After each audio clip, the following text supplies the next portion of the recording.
Welcome to AKS நாட்டுக்கோழி form. இந்த வீடியோவில் காண இருப்பது அசோலா எப்படி எளிமையாக வளர்க்கலாம் அப்படிங்கிறத பற்றி தான் இந்த ஃபுல் வீடியோவோ. அதுக்கு முன்னாடி இந்த வீடியோவில் பார்த்துட்டு இருக்க அனைத்து கோழிகளும் விற்பனைக்கு உள்ளது. இது என்ன ரகம்னு பார்த்தீங்கன்னா சோனாலி. அதிகமாக பெட்டக்கோழிகள் தான் நிறையா இருக்குது. மொத்தம் குவான்டிட்டி பார்த்திங்கன்னா 120 இருக்குது. தேவைப்படுற நண்பர்களை எங்களை தொடர் கொள்ளலாம். தமிழ்நாடு முழுவதுமே டெலிவரி வசதி உள்ளது. இந்த கோழிகளுக்கு பார்த்திங்கன்னா எல்லா வேக்சின்களும் ஃபாலோ பண்ணியிருக்குது. இப்போ லாஸ்ட்டில் குடல்புழு நீக்கமும் நம்ம பண்ணியாச்சு. அம்மன் நோய்க்குள்ள தடுப்பூசி நம்ம போட்டாச்சு. வேறு ஏதாவது தகவல் தேவைன்னா எங்களை உடனே தொடர் கொள்ளுங்கள். இதோட ரேட் இன்றைக்கி எவ்வளோன்னு பார்த்தீங்கன்னா 220 ரூபா. கரெக்டாக 2 மாதம் ஆகிருக்கு. தேவைப்படுற நண்பர்கள் உடனே எங்களை தொடர் கொள்ளுங்கள். அதிகபட்சமாக பெட்டக்கோழி நம்ம கையில் நிறையா இருக்குது. அதில் பார்த்திங்கன்னா இப்போ எல்லாமே சேர்த்து பார்த்திங்கன்னா ஒரு மேக்ஸிமம் ஒரு 90 பெட்டக்கோழிகள் நம்ம கையில் இருக்குது.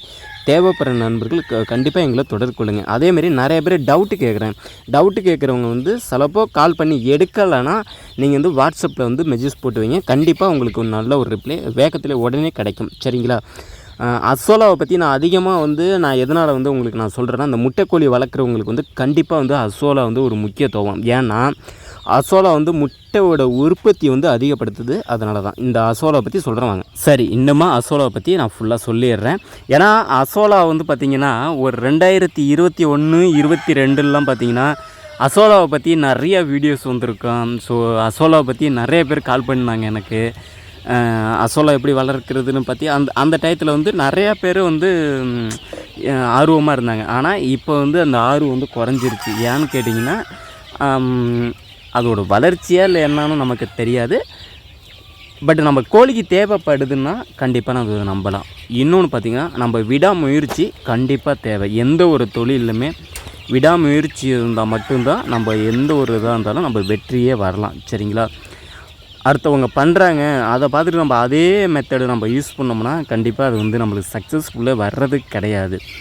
ஸோ அந்த ஒரு முறையில் தான் நாங்கள் அசோலா வளர்த்தது. அசோலா பார்த்திங்கன்னா நானும் 2021 பார்த்தோம்னா ஒரு பெட் ஒன்று வாங்கினேன். ஒரு 12 அடி அகலமும் 16 அடி நீட்டமுத்துலேயும் நான் ஃபஸ்ட்டு ஒரு பெட்டு வாங்கினேன். அது 3500 ரூபா நான் கொடுத்து வாங்கினேன். சரிங்களா? 3500 ரூபா கொடுத்து வாங்கிட்டு அதுக்கு லைட்டாக குழி தான் வெட்டி அதில் அசோலா போட்டு வளர்த்தேன். அதுக்கு சொன்னாங்க போர் மணல் போடணும், மாட்டுச்சாணம், அப்புறம் இன்னொரு ஏதோ ஒரு மருந்து ஒன்று சொல்லியிருந்தாங்க. அந்த மருந்தெல்லாம் போட்டால் தான் அது நல்லா வரும். 15 நாளைக்கு ஒரு வாட்டி தண்ணி மாற்றணும். அப்போ தான் அசோலா சூப்பராக இருக்கும். மேலே அதுக்கு நலல் மாரி பண்ணி கொடுக்கணும். அசோலா சூப்பராக வரும்னு சொல்லி நானும் வாங்கினேன். வாங்கி அதேமாரி யூஸ் பண்ணேன். ஆனால் நான் அசோலாவே அந்த டயத்தில் பார்த்திங்கன்னா 1 கிலோ 80 ரூபாய்க்கு வாங்கி விட்டேன். சரிங்களா? 80 ரூபாய்க்கு வாங்கி தண்ணியில் விட்டு பார்த்தேன். ஆனால் எனக்கு என்ன ஆச்சுன்னு பார்த்திங்கன்னா அசோலா வரவே இல்லை. அது அப்படியே தான் இருக்கே தவிர எந்த ஒரு வளர்ச்சியுமே கிடையாது. ஒரு நாள் பார்த்திங்கன்னா திடீர்னு ஓட்டை படுதால அந்த இதில் படுதால ஓட்டை போட்டு தண்ணி பூரா கீழே போயிட்டு எல்லாம் போய் பார்த்தா காஞ்சி கிடந்தது. சரி, விட்டாச்சு அசோலாவே. சரி, இதில் வேண்டாம் அப்படின்னு சொல்லிவிட்டு அடுத்து ஒரு தொட்டி கட்டணும். சரி, தொட்டியை கட்டிட்டு அதில் அசோலா விடலாம் பார்த்தா சுத்தரா வளரவே இல்லை. தொட்டிக்கு தான் செலவு. கிட்டத்தட்ட பார்த்திங்கன்னா ஒரு 25,000 போகிற தொட்டிலாம் எல்லாம் செலவு போயிட்டு சரின்ட்டு நான் அதை விட்டுட்டேன்.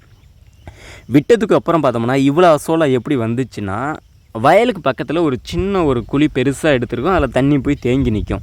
அதில் கொண்டு போய் இந்த அசோலா கொஞ்சம் விட்டோம். விட்டுட்டு பார்த்தோம்னா ஃபஸ்ட் நாள் பார்த்திங்கன்னா ஒரு மாதிரியாக கிடந்துச்சு. நான் ஒரு 10 நாளாக அதை பார்க்கவே இல்லை. போய் பார்த்தா இந்த இடம் ஃபுல்லாக வெறும் அசோலா தான் இருக்குது. ஃபுல்லாக அசோலா. என்னால் நம்ப முடியல. அங்கே அவ்வளோ காசு செலவு பண்ணி மருந்து வாங்கி மாட்டு சாணம் போட்டு எதுவுமே யூஸ்ஃபுல்லாக. ஆனால் அங்கே இயற்கையாக வளர்ந்து நிற்க போது பார்த்தோம்னா அவ்வளோ ஒரு சந்தோஷமாக இருக்குது. நான் அப்போயே அரிச்சு எடுத்தேன். எவ்வளோ இருந்துச்சு பார்த்திங்கன்னா ஃபஸ்ட்டு ஒரு 10 நாள் முடிச்சுட்டு நான் எடுக்கும்போது பார்த்திங்கன்னா எனக்கு கிடச்சது 5 கிலோ. என்னால் நம்பவே முடியல. அதை எடுத்துக்கொண்டு போய் கோழிக்கு நம்ம அசோலா எப்படி கொடுக்கணுங்கிறத நான் முன்னாடியே கற்று வச்சுருந்தேன். சரிங்களா? அதை நான் பின்னாடி சொல்கிறேன். போட்டுட்டு திரும்ப பார்த்தா திரும்ப அசோலா வந்துக்கிட்டே இருக்குது. அப்போ தான் நான் எனக்கு யூஸ் பண்ணது நம்ம அவ்வளோ காசு கொடுத்து செலவு பண்ணுவேன், நம்ம கொஞ்சம் சொந்தமாக சிந்திரிச்சோம்னா இன்றைக்கி இவ்வளோ அசோலா நம்மளுக்கு கிடச்சிருக்குமே அப்படின்னு நினச்சிட்டு உள்ளே இறங்கி கலக்கலை, எதுவுமே பண்ணல. தண்ணி இல்லைன்னா தண்ணி விடுவோம். சரிங்களா? ஏன்னா வயலுங்கிறதுனால எனி டைமு தண்ணி பக்கத்தில் தான் நிற்கும். ஸோ இதுக்கு நம்ம வயலுக்கு யூஸ் பண்ணுற மருந்து எதுவுமே இதுக்குள்ளே வந்துடக்கூடாதுன்னு சொல்லிட்டு ஃபுல்லாகவே கட்டியாச்சு. நமக்கு வந்து மரம் வந்து ஒரு நலலுக்கு வந்து ஒரு ஒதிய மரம்னு சொல்லுவாங்க, அந்த மரம் இருந்தது. நல்லாவே பார்த்தோம்னா என்னால் இன்றைக்கி வந்து பார்த்திங்கன்னா ஒரு நாளைக்கு நான் 10 கிலோ அசோலா அள்ள முடியும். எனக்கு அந்த அளவுக்கு இருக்குது. ஸோ அசோலா கொடுக்குறதுனால கோழிகளுக்கு என்ன நன்மைன்னு பார்த்திங்கன்னா, எனக்கு வந்து எனக்கு இந்த முட்டை சேல்ஸ் பண்ணும்போது பார்த்திங்கன்னா, முட்டையோட மஞ்சள் கரு வந்து ஒயிட் நிறமாகவே வரும். ஏன்னா நம்ம கோழி வந்து நிறைய பசுந்தீவனம் கொடுக்காதனால வந்து பார்த்திங்கன்னா ஒயிட் நிறமே இருந்துச்சு. நான் இந்த அசோலாவை கொண்டு போய் நல்லா வந்து காய வச்சு லைட்டாக நான் அந்த தண்ணிலாம் எடுத்ததுக்கப்புறம் காய வச்சு கொண்டே கோழி கொடுத்தா நல்லா தின்னுட்டு ஒரு 5 நாள் அப்படியே மாற பார்த்திங்கன்னா அதில் வந்து வர முட்டையை பூரா அந்த மஞ்சள் கலர் சும்மா நல்ல டார்க்கு கலராக வந்துச்சு. ஸோ இந்த அசோலாவில் அந்த மேட்ரு இருக்குதுன்னு சொல்லிட்டு இப்போ இன்றைக்கி நாங்கள் நிறையா உற்பத்தி பண்ணிகிட்ருக்கோம். 0 பட்ஜெட் தான் இதுக்கு பேலன்ஸ்லாம், சரிங்களா? இதுக்கு காசெல்லாம் தேவைப்படணும்னு இதுவே கிடையாது. நம்ம கொஞ்சம் சிந்திச்சோம்னா நம்மளுக்கு நிறைய உண்டுங்கிறது இதில் தெரிஞ்சிக்க வேண்டிய ஒரு விஷயம்.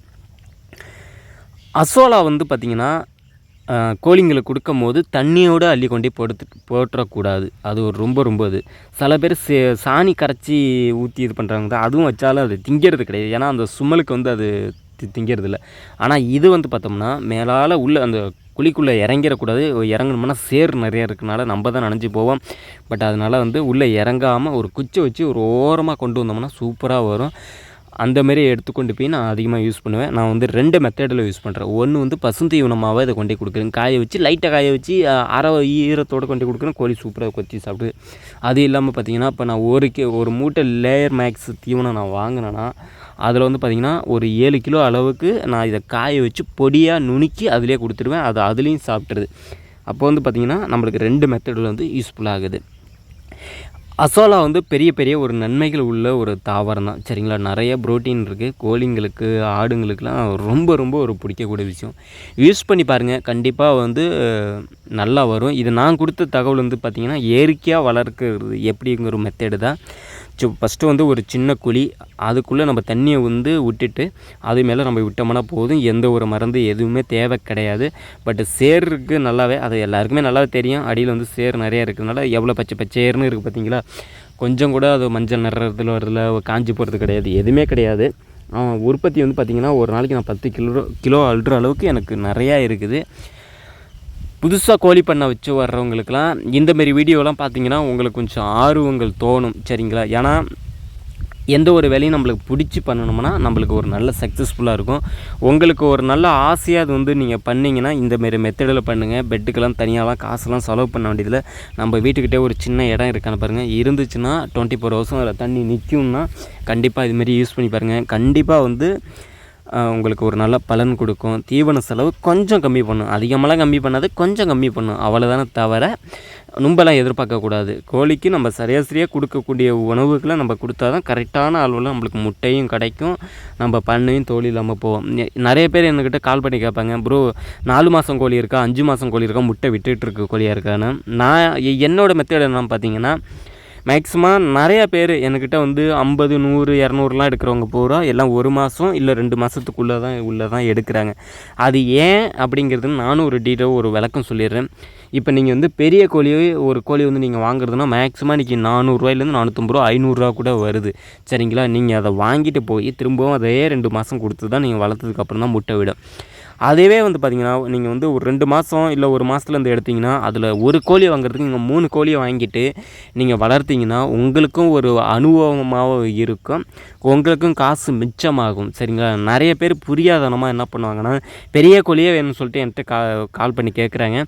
ஸோ நானும் ஒரு நேரத்தில் வந்து 2016லாம் பார்த்திங்கன்னா 500 ரூபா 600 ரூபாலாம் கொடுத்து கைராளி கோழி வாங்கிட்டு வந்து வளர்த்தேன். எனக்கு எல்லாமே ஃபெயிலியர் தான். நான் 1 மாதம் 2 மாதம் சிக்கு எடுத்து வளர்த்து எனக்கு அதில் போகும்போது எனக்கு கிட்டத்தட்ட ஒரு நாளைக்கு வந்து பார்த்திங்கன்னா எனக்கு 100 முட்டைகளோடு எடுத்திருக்கேன். 150 கோழிக்கு 100 முட்டை, 130 முட்டையெல்லாம் போயிருக்கேன். அதெல்லாம் சொந்த உழைப்பில் வந்தது. ஸோ கொஞ்சம் பண்ணும்போது கொஞ்சம் சிந்திச்சு பார்த்து பண்ணோம்னா கண்டிப்பாக நம்மளுக்கு வந்து வெற்றி கண்டிப்பாக கிடைக்கும். காசு எந்த காரணத்தை கொண்டு வீணாக்கிடக்கூடாது. நம்ம ஒரு டைம் வந்து அந்த காசு வீணாக போச்சுன்னா எடுக்கிறதுக்கு வந்து ரொம்ப நாளாகும். கோழியை பொறுத்தளவு கொஞ்சம் வந்து சிந்திச்சு பண்ணோம்னா இந்த அசோலா மாரி எல்லாமே நல்லாயிருக்கும். இந்த வீடியோ பிடிச்சிருந்தால் லைக் பண்ணுங்கள், ஷேர் பண்ணுங்கள். தேங்க்யூ.